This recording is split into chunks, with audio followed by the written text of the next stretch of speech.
सीमा हैदर को लेकर विवाद अभी भी लगातार बना हुआ है। वो पाकिस्तानी नेशनल है, वो हिंदुस्तान में है, नोएडा में है, और ऐसे में अब सवाल ये उठ रहा है क्योंकि जिस तरह से पहलगाम मामला हुआ है उसके बाद कई सारे पाकिस्तानियों को वापस भेजा गया। करीब 500 से ज़्यादा पाकिस्तानियों को भेजा गया है जो कि यहाँ पर रह रहे थे। तमाम जो कैटेगरीज हैं वीज़ा की, उनके आधार पर चिन्हित करके उनको भेजा गया। लेकिन सवाल उठता है कि क्यों सीमा हैदर को नहीं भेजा गया है। इस मुद्दे पर बात करने के लिए हमारे साथ दिल्ली हाईकोर्ट की वरिष्ठ वकील काजल भाटी मौजूद हैं।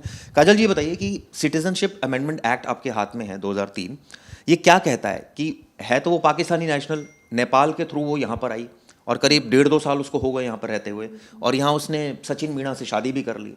अब वो कहती है मैं सनातनी बन गई हूँ, मैंने अपने पति से तलाक भी ले लिया है। टेक्निकल अगर एस्पेक्ट में जाएं, बहुत सारी उसने अर्जियां भी दाखिल कर रखी है, राष्ट्रपति तक जो है उसकी अर्जी दाखिल हुई है। टेक्निकल अगर एस्पेक्ट में जाएं तो इस केस में आम लोग समझना चाहते हैं कि सीमा हैदर का स्टेटस क्या है, लीगल स्टेटस। जी, अगर हम एज़ पर सिटीजनशिप एक्ट 2003 के अकॉर्डिंग जाते हैं तो उसका स्टेटस ये है कि वो इलीगल इमिग्रेंट है। ठीक है। और वो इंडिया आ गई है, लेकिन अभी भी उसको स्टेटस सिटीजनशिप का नहीं मिला है। क्योंकि अभी अगर हमारा 2019 में भी एक सिटीजनशिप एक्ट आया है, उससे 7 ईयर्स को रिड्यूस करके हमने 5 ईयर्स और कर दिया। तो अभी उसकी जो एप्लीकेशन है वो पेंडिंग है।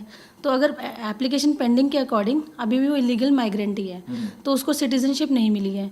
दूसरा, अभी जो हमारा सारा कॉन्ट्रोवर्सी चल रहा है कि उसका बच्चा यहाँ पे पैदा हुआ है। अगर अब उसका बच्चा यहाँ पैदा हुआ है तो अगर हम सिटीजनशिप अमेंडमेंट एक्ट 2003 के सेक्शन 3 के अकॉर्डिंग जाते हैं, उसमें अगर एक पेरेंट हमारा सिटीजन ऑफ इंडिया है एंड अदर जो सिटीजन है वो इलीगल माइग्रेंट है, तो बच्चे को सिटीजनशिप नहीं मिल सकती। अच्छा। तो बच्चे को अकॉर्डिंगली, और अब क्वेश्चन आता है कि जो बच्चा है वो पाकिस्तान मदर के साथ जाएगा या नहीं जाएगा। अब जो हमारा ये बच्चा है वो बहुत छोटा है, तो हमारे एज पर इंडियन लॉ बच्चे को मदर के साथ ही मिलता है जाने का कस्टडी। लेकिन अगर वो कस्टडी अगर आप बच्चे के साथ भेजेंगे तो वो पाकिस्तान डिपोर्ट होना चाहिए, एज पर लॉ जाना चाहिए। लेकिन अब इसमें क्वेश्चन आता है एक, जो हमारा जो right of a father to be considered right now, कि फादर तो इंडियन सिटीजन है। अब वो अगर इंडियन सिटीजन है तो वो कह सकता है कि he can claim that custody of a child I can keep it. अब जो लॉ, जो हमारा अब ये क्वेश्चन आता है कि क्या फादर को मिल सकती है कस्टडी, मदर को मिलती है। अब इसमें हमें लगता है कि judicial intervention is very required, क्योंकि ये जो हमारा लॉ है इस पेक्युलर सिचुएशन के ऊपर काफ़ी ग्रे है। अभी बहुत क्लैरिटी नहीं हुई है कि अब इसमें करना क्या चाहिए सिचुएशन में, कि अगर फादर रखना चाहे तो वो इंडियन सिटीजन हो सकता है, और अगर मदर के साथ जाएगा तो सीमा हैदर को वापस डिपोर्ट करना चाहिए as per the law and as per citizenship amendment act, तो बच्चा भी उसके साथ जाएगा।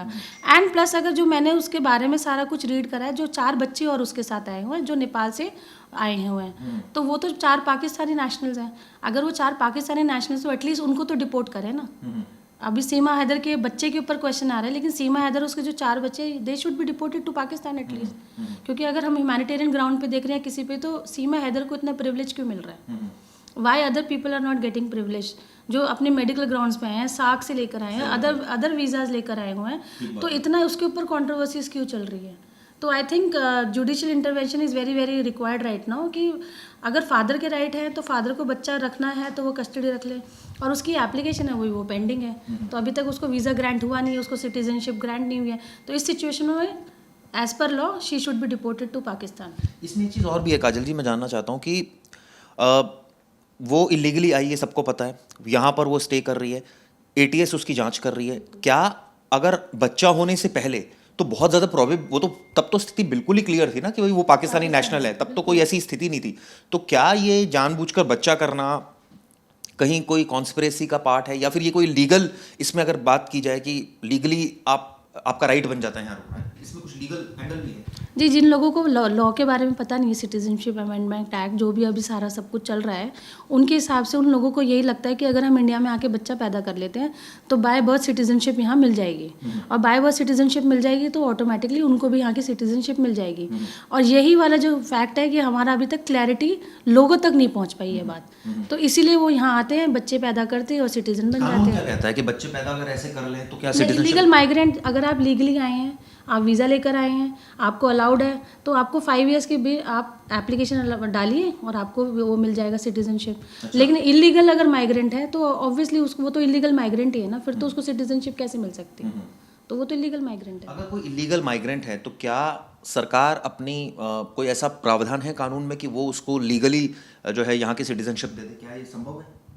अगर हम सिटीजनशिप एक्ट में जाते हैं तो वैसा तो नहीं है, बट अगर सिर्फ एक ही क्वेश्चन आ रहा है जिसमें मैंने बोला है कि अभी तक हमारा खुद का लॉ जो है वो काफ़ी ब्लैक कह लो, ग्रे कह लो, but there is no clarity कि अगर father is also involve, father is Indian national, अब उसका भी तो बच्चा है ना, तो उसके लिए फादर के राइट तो कंसिडर करने पड़ेंगे, और बच्चे का फादर है तो मदर के छोटा बच्चा है, तो उस अगर ह्यूमैनिटेरियन ग्राउंड ले लो या आप उससे ले लो तो कानून में ह्यूमैनिटेरियन ग्राउंड बहुत मतलब ठीक है चलता है, लेकिन बहुत ज़्यादा उसको तवज्जो नहीं दी जाती। नहीं तो ऐसे तो बहुत सारे कैदी भी होते हैं जो कोई ना कोई बीमारी से ग्रस्त होते हैं, या फिर ये कहा जाए कि इस केस में भी जब 500 से ज़्यादा डिपोर्ट किए गए तो कई सारे ऐसी मार्मिक स्टोरीज आई सामने जिनमें अब कई लोगों को, जैसे कोई हार्ट पेशेंट था उसको भी जाना पड़ गया।